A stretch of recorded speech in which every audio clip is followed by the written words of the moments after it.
Bonjour, je suis Delphine Zanelli. Bienvenue dans le podcast L'entreprise de demain, le podcast de tous les bâtisseurs du futur du travail. Celles et ceux qui le vivent, le créent, le questionnent et chaque jour le réinventent.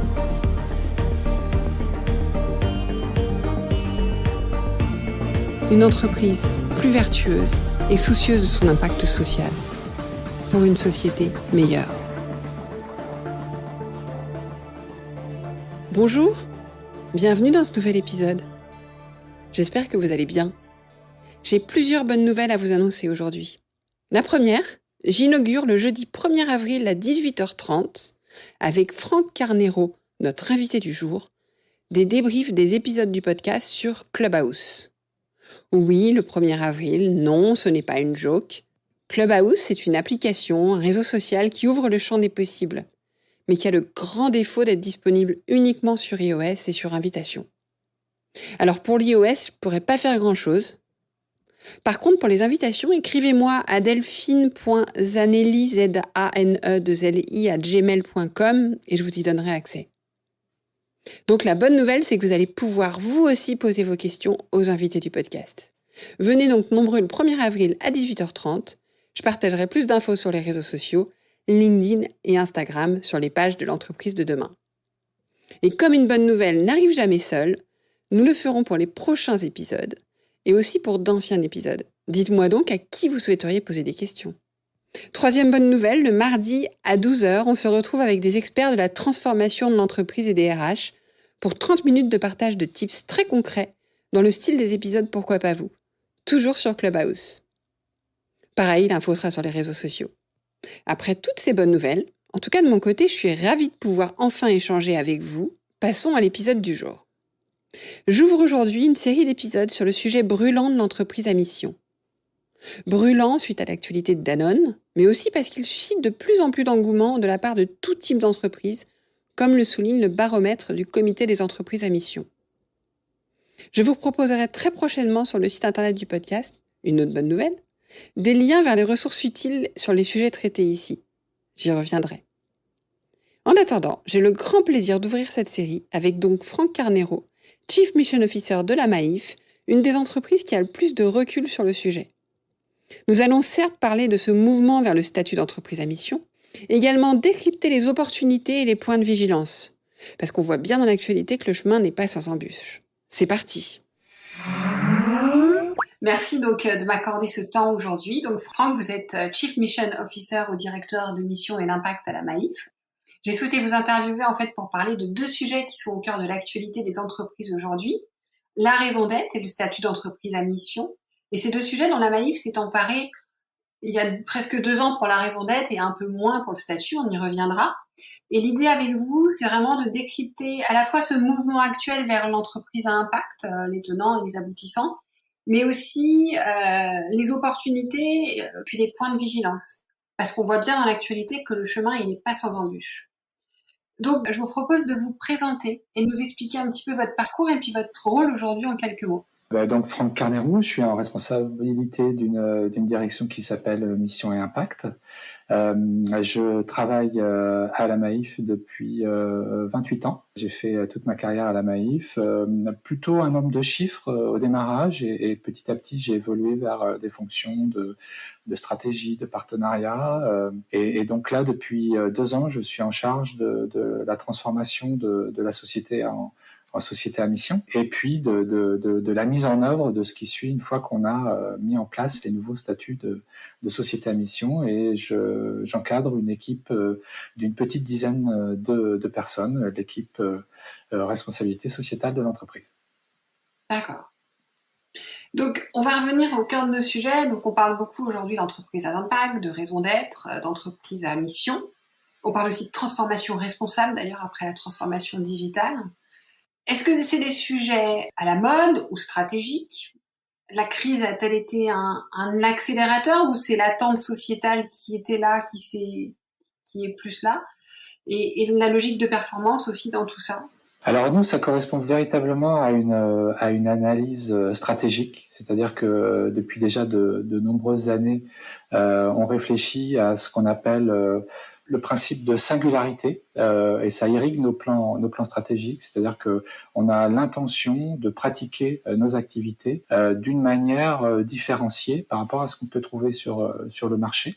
Et quand on a préparé le plan stratégique actuel, qui a commencé en 2019, donc dans les préparations en 2018, on s'est dit il faut qu'on aille plus loin sur cette singularité et qu'on réfléchisse justement à la mission de l'entreprise, que ce soit à la fois une possibilité de nous projeter vers l'avenir et en même temps de prendre nos racines dans ce qu'on est depuis l'origine. Donc c'est vraiment quelque chose de fort stratégiquement. Il se trouve que ça rencontre une attente sociétale qui a été aussi matérialisée par la loi Pacte. Et on sent que les consommateurs, le grand public en général, est sans doute plus demandeur d'une attention et d'une action de la part des entreprises vis-à-vis du monde qui entoure les entreprises, l'impact sur les territoires, l'impact sur l'environnement, l'impact social. Et ça correspond vraiment bien à ce qu'est la Maïf, une mutuelle engagée, un assureur militant, on dirait dans notre signature de marque. Et depuis l'origine de ce qu'on est, on fait très attention à la satisfaction de nos sociétaires, qui sont nos clients, mais plus que des clients, puisqu'on est une mutuelle et donc ils sont intégrés dans le cœur de la gouvernance de l'entreprise, mais aussi vis-à-vis de nos acteurs internes. Et nous, nos acteurs internes, ce sont à la fois nos collaborateurs, nos salariés, donc, mais aussi des sociétaires particulièrement engagés dans la vie de la mutuelle qu'on appelle des militants. Et puis bien évidemment, le monde qui nous entoure, puisque depuis le début des années 2000, on a une stratégie RSE qui nous aide à progresser sur nos impacts à la fois sociaux, sociétaux et environnementaux. Oui, donc en fait, vous ancrez une démarche, en fait, quelque part. Exactement. Et le fait de choisir le niveau le plus élevé de la loi Pacte en devenant société à mission, c'est une manière aussi de s'engager véritablement en l'intégrant en intégrant cette mission dans les statuts à travers 5 objectifs sociaux et environnementaux. Et c'est aussi une manière de s'engager à rendre compte régulièrement à travers la gouvernance qui est prévue dans la loi Pacte, à travers un comité de mission et un organisme tiers indépendant qui nous contrôleront très régulièrement. Oui, effectivement, y revenir. Vous avez aussi, je voulais aussi avoir un peu votre point de vue un peu plus global en dehors de la Maïf, parce que vous avez travaillé récemment avec Entreprises et Progrès sur des sujets de raison d'être. Donc, bien sûr, je voulais savoir un petit peu qu'est-ce que vous observez autour de vous dans les entreprises d'une manière générale par rapport à ce mouvement. Peut-être quelles sont les questions qui vous sont posées d'ailleurs. Comment vous sentez les choses? Alors on se sent un peu, à l'avant-garde d'un mouvement. Alors parfois le risque, c'est de se dire, mais est-ce que vraiment toutes les entreprises réfléchissent comme nous sur cet impact? Mais on a vraiment le sentiment que de plus en plus d'entreprises observent ce mouvement, ont envie d'y prendre part, parfois avec leurs propres difficultés, leur propre histoire. Donc c'est pas si simple que ça pour toutes les entreprises, mais notamment en étant membre de la communauté des entreprises à mission. Et on suit l'observatoire, un observatoire qui a été mis en place récemment.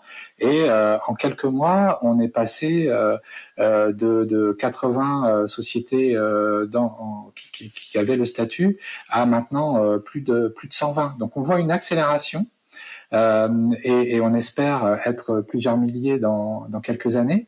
On ressent cette accélération et on la ressent aussi à travers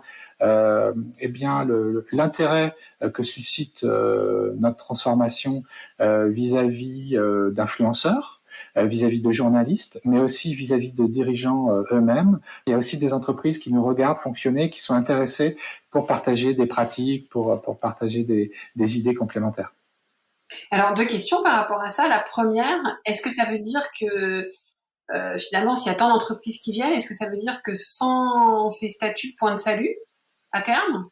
Alors, nous, On va dire dans l'idéal, en cible, on se dit que ce serait probablement intéressant que de plus en plus de sociétés aillent jusqu'au niveau le plus exigeant prévu par la loi, qui est le fait d'aller sur une transformation statutaire et donc la qualité de société à mission. Ça, on pense que ce serait bien. Après, c'est intéressant aussi de pouvoir enclencher un mouvement avec des sociétés qui sont peut-être un peu plus loin de ce sujet, qui nécessitent, comment dire, qui ont besoin d'un peu plus de temps de maturation, de progressivité, même si peut-être on n'a pas tant de temps que ça devant nous pour faire en sorte comment dire, de répondre aux enjeux sociétaux et surtout environnementaux. Donc il y a quand même nécessité d'entretenir une dynamique rapide.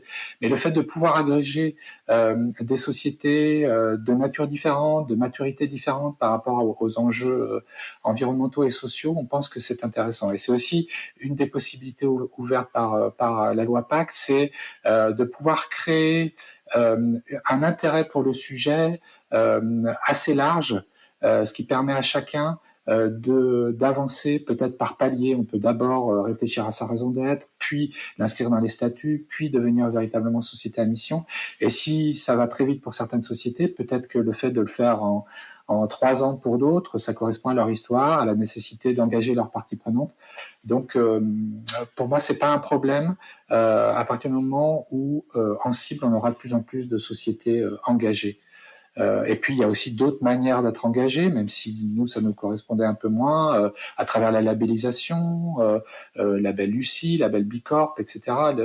Tout ça, c'est un mouvement de fond qui aide les dirigeants et les collaborateurs à s'imprégner des enjeux sociaux et environnementaux. Donc en fait, il est important pour les entreprises, enfin les dirigeants, de s'engager, mais chacun son chemin, et finalement il y a aussi plusieurs chemins possibles. Exactement. Ça n'est pas réservé à un seul type de société, déjà. Il y a des sociétés qui se créent nativement en étant société à mission. Il y a des sociétés très anciennes, donc nous, on a plus de 80 ans, qui deviennent sociétés à mission. Des petites, des grandes, des moyennes, des sociétés de capitaux, des sociétés qui viennent plutôt de l'économie sociale et solidaire. Il y a plein d'histoires différentes. Et ce qui est intéressant, c'est que toutes convergent vers cette prise en compte d'un plus grand engagement sur le plan social et environnemental. Et c'est ce mouvement de fond qui nous intéresse, comment dire, essayer de provoquer une prise de conscience au-delà de nous-mêmes. Quelles ont été les étapes importantes pour vous et quelles sont les étapes importantes pour aller sur ce chemin en fait? Alors je dirais que les étapes les plus importantes, c'est de bien définir véritablement le sens de l'entreprise et en quoi finalement elle sert des enjeux qui dépassent les seuls enjeux de création de profit. Et donc se poser la question de quelles sont mes principales parties prenantes, qu'est-ce que j'ai envie de leur apporter durablement, en quoi ça peut irriguer ma performance de long terme. Dans un univers qui est fortement concurrentiel, avec des services qui peuvent être un peu commodotisés, banalisés, finalement, une des manières de pérenniser l'entreprise, c'est sans doute de se poser la question de ma valeur ajoutée profonde pour mes parties prenantes. Et ça génère en général des réflexions très intéressantes sur le plan stratégique qui projettent au-delà de la transformation et de l'adoption de la qualité de société à mission. Ça permet d'ouvrir des voies à plus long terme sur les perspectives d'évolution, les perspectives de politique en matière de richesses humaines, de politique de développement de produits. C'est aussi une très grande source d'innovation en fait. Ça peut être de l'innovation managériale, mais ça peut être aussi de l'innovation produit, service, organisationnelle, etc., etc. Oui, donc on est loin d'un exercice de communication. Faut le faire de manière sincère. C'est ce stade ultime ne tolère pas l'exercice seul de communication. Est-ce que vous pouvez me résumer les opportunités et les risques? Formidable accélérateur d'innovation, de réflexion stratégique, aussi probablement le fait de poser le sens et de consulter ses parties prenantes. Ça veut dire qu'on noue une relation encore plus forte avec ses principales parties prenantes. Donc on prépare l'avenir. Véritablement, pour moi, c'est ça ce qui est vraiment très très fort en opportunité. Avec un regard différent sur l'entreprise, parce qu'on ne travaille pas toujours avec toutes les parties prenantes. Exactement. Ça ouvre les perspectives. Ça nous fait sortir d'une dynamique qui pourrait être exclusivement de type performance économique, parfois un peu court-termiste. Et là, c'est plutôt une logique de performance multicritère long terme. La performance est toujours au cœur du sujet. Je pense que c'est important de le dire. Si on le fait en ayant une idée qu'on va se transformer en fondation non-profit et que jusqu'à présent on était une société soumise à la concurrence, forcément il va y avoir des réveils difficiles, quoi. Mais le fait de mettre au cœur la performance, mais peut-être avec une vision plus durable, je pense que c'est vraiment très très très très important. Et après, les écueils, alors les écueils, là aussi, sont propres à chacune des entreprises qui s'engagent dans cette transformation, mais peut-être de bien repérer quelles sont les parties prenantes les plus importantes dans son mode de fonctionnement et aussi quelque part dans son modèle de performance à long terme, de bien poser sa raison d'être et ses objectifs statutaires de telle sorte que ce soit à la fois des choses qui s'ancre dans l'histoire de l'entreprise et qui la projette vers de nouveaux horizons. C'est-à-dire qu'il ne faudrait pas que ce soit non plus quelque chose de trop enfermant pour l'avenir. Après, je pense qu'il faut imaginer le faire avec une certaine rigueur d'analyse, justement puisqu'il faut y aller de manière sincère. Il faut bâtir derrière une capacité à rendre compte, des indicateurs, une gouvernance. Voilà, et donc ça n'est pas trivial. L'engagement est à la hauteur de ce qu'on espère obtenir. Donc voilà ce qui pourrait être un peu des écueils. Et puis je rebondis sur ce que vous disiez tout à l'heure, ne pas le faire pour la communication. Il faut le faire pour des raisons plus profondes. Et je vois un écueil complémentaire peut-être. En fait, c'est qu'il faut que l'entreprise soit très alignée. Je vais exprimer mon idée. Si vous avez donc une direction volontaire qui veut aller sur ce format et qu'on est encore sur des modes de managériaux, peut-être très hiérarchiques, contrôlants, etc. Est-ce que c'est pas un peu antinomique? Et est-ce que pour des collaborateurs, c'est pas un peu, voilà.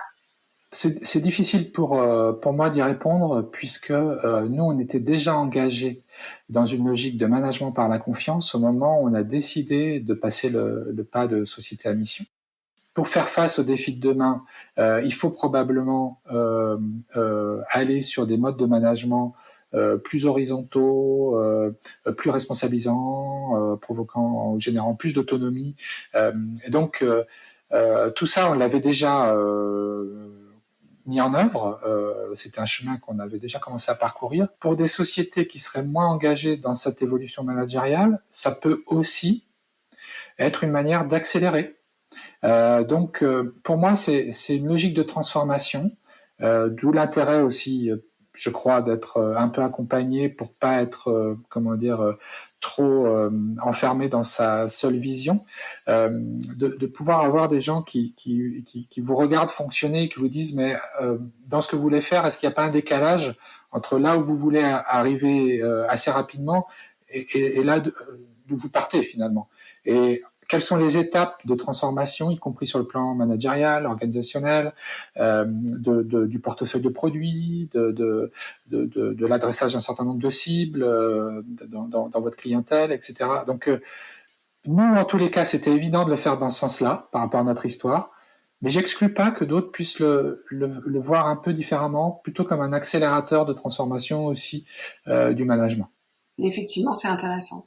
Merci beaucoup. Merci à vous.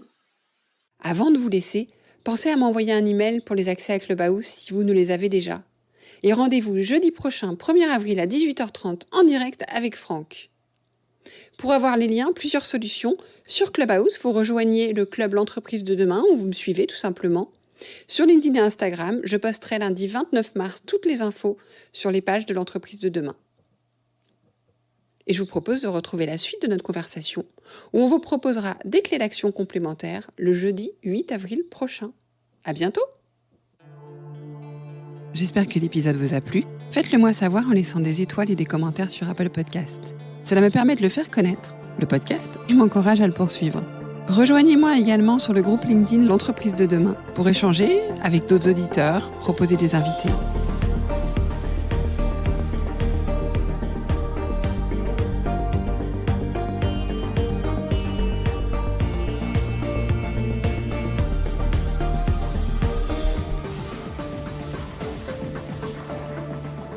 Je vous donne rendez-vous jeudi prochain pour un nouvel épisode. Cette série est produite par Delphine Zanelli et Ose Masterclass. Réalisation sonore Cyril Carillon et au micro Delphine Zanelli.